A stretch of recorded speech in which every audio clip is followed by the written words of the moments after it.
تو اس نے اپنی بہت بڑی فوج اور بہت ساز و سامان کے ساتھ، تیاری کے ساتھ وہ نکلا،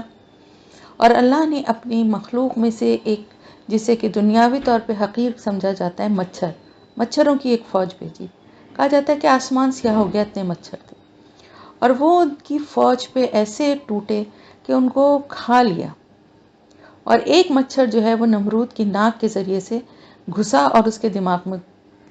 ناک سے چڑھ کے دماغ میں گھس گیا۔ خیر، الٹے پیروں جو بچے کچے لوگ اور نمرود جو بھاگ کے محل میں اپنی پناہ لی، لیکن اب اس کی یہ حالت ہو گئی تھی کہ وہ مچھر جو دماغ میں گیا تھا وہ اس کے دماغ کو کاٹتا تھا کھانے کے لیے، خون پینے کے لیے، تو اس کے سر پہ جب جوتے یا ڈنڈے برسائے جاتے تھے تو وہ مچھر چھوڑ دیتا تھا، تو اس کو سکون ملتا تھا،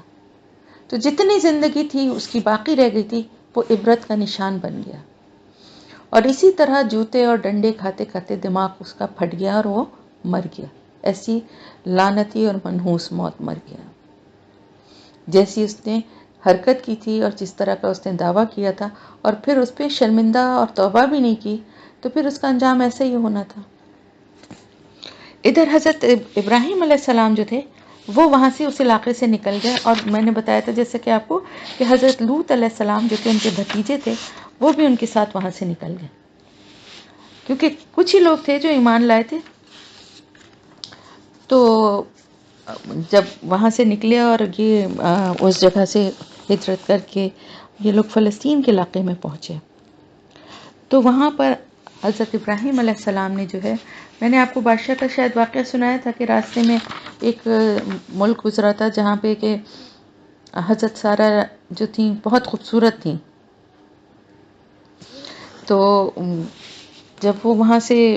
شام کی طرف ہجرت کرتے ہوئے آئے تو راستے میں وہ یعنی آپ یہ سمجھیں کہ بابل جو ہے وہ تھا عراق میں تھے وہ حضرت ابراہیم علیہ السلام۔ یہ واقعہ جو ہے یہ عراق کا ہے، یہ کتابوں میں بھی موجود ہے، اور میں نے آپ کو جو جگہ بھی بتائی تھی وہ بھی عراق کی ہی بتائی تھی۔ تو پہلی بات تو یہ کہ وہ عراق سے جب نکلے تو راستے میں وہ مصر پڑا، اور مصر میں وہاں کا جو بادشاہ تھا جس کے بارے میں نے آپ کو بتایا تھا، تو اس نے جو ہے حضرت سارہ کی طرف مطلب غلط نظر سے ان کو دیکھا، اور وہ اس کا یہ قاعدہ تھا کہ وہ کسی کی بھی خوبصورت بیوی کو دیکھتا تھا تو وہ اس آدمی کو مروا دیتا تھا اور اس کو اپنے حرم میں داخل کر لیتا تھا۔ تو جب وہ وہاں سے گزرنے لگے تو انہوں نے کہا کہ حضرت ابراہیم علیہ السلام نے کہا کہ روئے زمین پر میرے اور تیرے سوا کوئی ایمان والا نہیں ہے۔ یہ واقعہ میں شاید آپ لوگوں کو بتا چکی ہوں نا۔ تو بادشاہ جب پوچھے تو میں اس کو یہ بتاؤں گا کہ تم میری بہن ہو، کیونکہ اہل ایمان ایک دوسرے کے بہن بھائی ہیں نا، تو تم اس بات کو میری جھٹلانا نہیں۔ اور بادشاہ نے جب ظاہر بھائی کو تو شوہر سمجھ کے تو وہ مروا دیتا، لیکن خیر اس نے جب ان کو حضرت سارہ جو تھی ان کو اپنے پاس بلوایا، لیکن جب ان کی طرف بری نیت سے وہ بڑھنے کی کوشش اس نے کی تو مفلوج ہو گیا۔ تو اس نے اللہ سے دعا کی، اس نے کہا حضرت سارہ سے کہ اللہ سے دعا کرو کہ تو میں تمہیں چھوڑ دوں گا، اور میرے لیے بس دعا کرو کہ مجھے اللہ ٹھیک کر دے۔ تو انہوں نے دعا کی تو وہ ٹھیک ہو گیا، لیکن اس نے پھر بری نیت سے ان کی طرف ہاتھ بڑھایا تو پھر وہ اس کو پکڑ لیا اللہ نے۔ اس طرح 3 دفعہ ہوا۔ جب تیسری دفعہ ہوا تو اس نے اپنے دربان سے کہا کہ یہ تم میرے پاس کس جادوگر کو لے کر آئے ہو، اور اس کو واپس لے کر جاؤ۔ اور حضرت ابراہیم علیہ السلام اس پورے وقت جب ان کی بیوی وہاں گئیں تو وہ جو ہے نماز پڑھتے رہے اور دعا کرتے رہے، اور بادشاہ نے جو ہے پھر کیا کیا کہ ان کے ساتھ ایک یعنی ساز و سامان بھی دیا، کیونکہ وہ ڈر گیا، اس نے کہا کہیں میرے اوپر کوئی جادو کر کے مجھے نقصان نہ پہنچائے، تو اس نے ساز و سامان بھی دیا، اور حضرت بی بی ہاجرہ جو ہیں وہ ان کی کنیز تھیں، وہ بھی ان کی خدمت کے لیے دے دی۔ ٹھیک ہے، تو اب یہاں سے آپ کو یہ بات پتہ چل گئی کہ حضرت ہاجرہ کس طرح سے آئیں، اور اس کے بعد پھر حضرت ہاجرہ سے ہی، کیونکہ حضرت سارہ جو تھیں وہ تھیں بہت خوبصورت، اور پھر حضرت بی بی ہاجرہ جو تھیں ان کے ذریعے اللہ نے اولاد دی، تو ان کو تھوڑا سا ان سے جیلسی ہو گئی تھی۔ یعنی ایک وہ ہے نا قدرتی، ایک فطری جذبہ ہے جو عورت کے دل میں ہوتا ہے، تو وہ ان کو کہتی تھی کہ یہاں ان کے ساتھ مطلب کچھ سلوک ایسا ان کا ہو گیا ہوگا کہ ان کو اچھا نہیں لگتا تھا. تو اس وقت اللہ تعالیٰ نے حکم دیا حضرت ابراہیم علیہ السلام کو. جب حضرت ابراہیم علیہ السلام کے ہاں اسماعیل علیہ السلام پیدا ہوئے تو ان کی عمر 86 سال تھی، اور اس کے 13 سال کے بعد حضرت اسحاق علیہ السلام پیدا ہوئے حضرت بی بی سارہ کے بطن سے. یعنی حضرت بی بی سارہ نے سے ان کی جو اولاد ہوئی وہ حضرت اسحاق علیہ السلام تھی. اب کیا ہوا کہ چھوٹے سے شیرخوار بچے تھے، اور ان کو حضرت اسماعیل علیہ السلام اور بی بی ہاجرہ کو اللہ تعالیٰ کے حکم سے حضرت ابراہیم علیہ السلام مکے کی بے آب و گیا وادی میں چھوڑ کر جانے لگے. جب وہ جانے لگے تھوڑی سی کھجوریں اور کچھ پانی انہوں نے ساتھ میں رکھا اور وہ پلٹ کے جانے لگے. تو حضرت بی بی ہاجرہ دوڑتی ہوئی ان کے پاس آئیں اور ان سے پوچھا کہ آپ یہاں ہمیں یہاں پر کس کے حوالے کر کے جا رہے ہیں؟ انہوں نے کوئی جواب نہیں دیا.